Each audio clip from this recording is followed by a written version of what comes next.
Tonight, on the March 22nd edition of Newswatch 18, Iowa has a legislative plan that some students might enjoy. Iowa State is getting a new building on the south side of campus.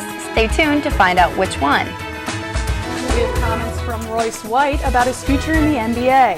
Seasonally warm weather continues throughout the weekend. We will have more when we return. You're watching Newswatch 18. This is Newswatch 18. Milwaukee.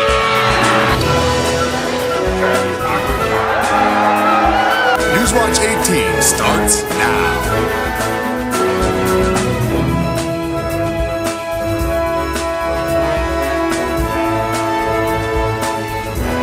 Welcome back to Newswatch 18 with your 8 o'clock news. I'm Natalie Froisted. And I'm Rachel Begley. Most students wouldn't complain if their tuition was required to stay the same throughout all 4 years at an Iowa public university. This dream could soon become reality in Iowa if a House amendment proposed today passes. House Republicans want to pass this tuition freeze, but Democrats in the House remain cautious. The proposed freeze would actually cut funding to the 3 further state universities. And with the freeze, drastic cuts like the 60 from UNI next year could become the norm at the universities. The south side of campus is one step closer to receiving a new addition today after the name of the future Agricultural Student Learning Center was announced. The center will be named after Jeff and Deb Hansen after the couple donated over $2 million to the project. The center will feature an exhibition center for ag and equine shows, classrooms, and conference rooms. The total cost of the project is around $7 million, and a groundbreaking date for the facility is still up in the air. Student clubs looking for a boost to their budget had that chance this week. GSB held annual allocations meeting Wednesday night. Senators discussed the budget of student groups on campus lobbying for more funding.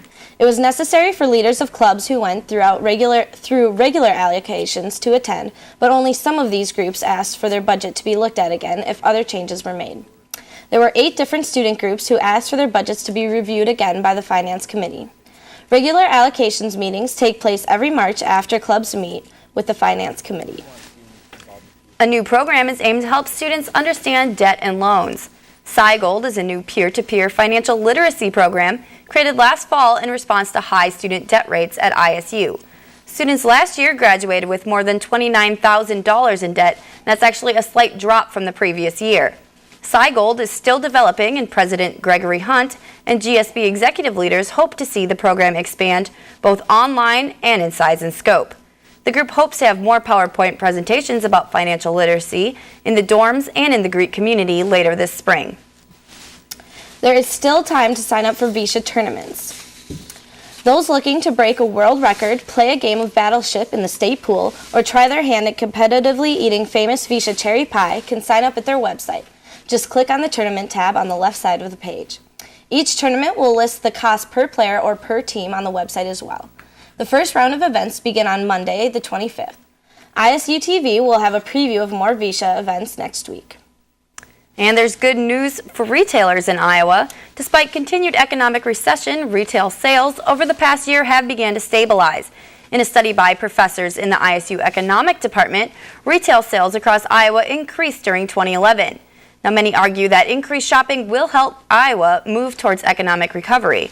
And one of the factors behind the stabilization seems to be increased internet sales across all of Iowa's 99 counties. Taking aspirin every day may provide long-term health benefits. 3 new studies published by the Lancet Medical Journal add to mounting evidence of the drug's anti-cancer effects. Experts warn that there is still not enough proof to recommend it to prevent cancer cases. The trials were designed to compare aspirin with no treatment for the prevention of heart disease. Previous work suggested people needed to take the drug for about 10 years to experience cancer prevention benefits. So Meredith, what's going on in the sports world? Well, locally and nationally, it's been a crazy past 2 days, so stay tuned. We'll have more. You're watching Newswatch 18. Well, Cyclone fans, it's official. Royce White is headed to the NBA. All that being said, it's been decided, by the people that I trust that, becoming a professional is probably what's best. So I won't be returning next year to Iowa State. But again, thank you to the Cyclone Nation and everybody who supported me in this journey.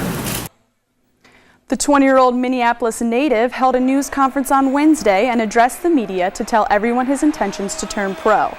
During the news conference, White thanked a number of people, including Iowa State and the city of Ames, which he said, quote, gave me my life back, end quote. White said he consulted with coach Fred Hoiberg, who he called an idol and friend on the decision, and the coach said Wednesday that he thought it was the best decision for White and his future. Going forward, White said he will begin heavily preparing for the NBA draft on June 28th. White isn't the only Cyclone leaving Iowa State. After 3 successful seasons, wrestling assistant head coach Euro Washington will be headed back home to California to further his career. Washington helped coach several Cyclone All-Americans and was a part of the third-place national team finish in 2010.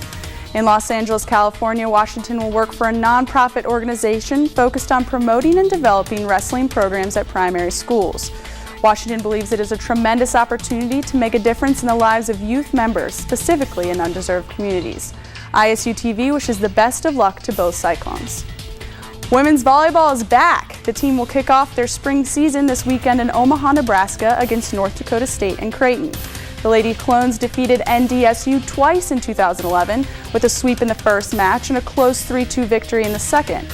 Iowa State has not seen Creighton since the 2010 NCAA tournament, where the Blue Jays defeated the Cyclones in a 3-2 match.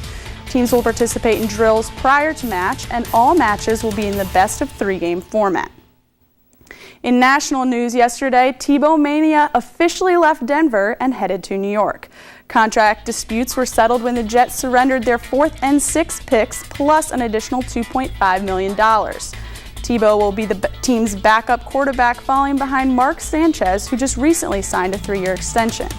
Tebow was 8-5, including playoffs with the Broncos last season, but many football analysts are still not sold on his quarterback ability and arm. Although Tebow's playing time is uncertain right now, his media attention is not. That's it for sports. Zach, how's the weather looking? Started off the morning with some rain showers, but made way for sunshine this afternoon. But will that sunshine stick around? Stay tuned, as I will have your full forecast coming up after the break. Good evening and welcome back to Newswatch 18. I'm meteorologist Zach Sharp with your Iowa forecast this evening. This morning we started off with some rain showers, but by this afternoon we made way for some sunshine that was much needed. Rain showers will return for some part of the day tomorrow, but they will quickly clear out as we will have a warm and sunny, beautiful weekend. Taking a look at current conditions outside the studio right now, it is currently 57 degrees with a southeast wind of 5 to 10 miles per hour, and that sunshine has finally returned. Currently across the state, you can see where the sunshine has returned up in northeast and northwest Iowa. The clouds are still stuck around. There's a few rain showers up there, but currently all across the state, we're experiencing 60 degrees.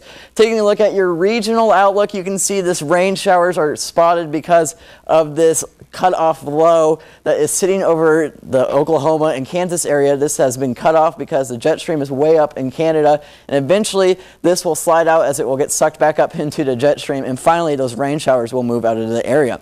Tonight you can expect that patchy fog to build in with a southeast wind of 5 to 10 miles per hour with a overnight low of 49 degrees. And for tomorrow you can expect those temperatures to be a little cooler, but the rain showers will stick around for one more day with the east wind of 5 to 10 miles per hour with a high of 67 degrees. And for your extended outlook on Saturday, the sun finally builds in, with a high of 70 degrees with a overnight low of 52. The sun will also stick around for Sunday, but it will be even warmer with a high of 75 with a overnight low of 52 as well. On Monday, some clouds will build in with a slight chance of a shower or two with a high of 74 with an overnight low of 53. On Tuesday, we'll have mostly rainy day with a high of 74. Next week, we're watching some possible severe storms. We'll have more later on, but that's all I got. Back to the desk. Thanks, Zach. Did you know today is Iowa State's birthday? The university was officially established on this day in 1858 by the legislature of the state of Iowa. The first official class entered in 1869, and the first class graduated in 1872. When it was first established, the university was known as the Iowa Agricultural College and Model Farm. ISU is a land-grant university and was established on the ideals that higher education should be accessible to all and that the university should teach liberal and practical subjects. Residents of Clintonville, Wisconsin have been trying to discover the source of an ongoing noise that has been disturbing the town since Sunday evening. Thunder-like noises have caused residents to lack sleep from vibrating and shaking. The noises happen at scattered times during the day and have been investigated with no luck as to what is causing it. Over 100 calls have been made to city officials about the unexplained shaking, which led to a meeting last night to discuss the situation.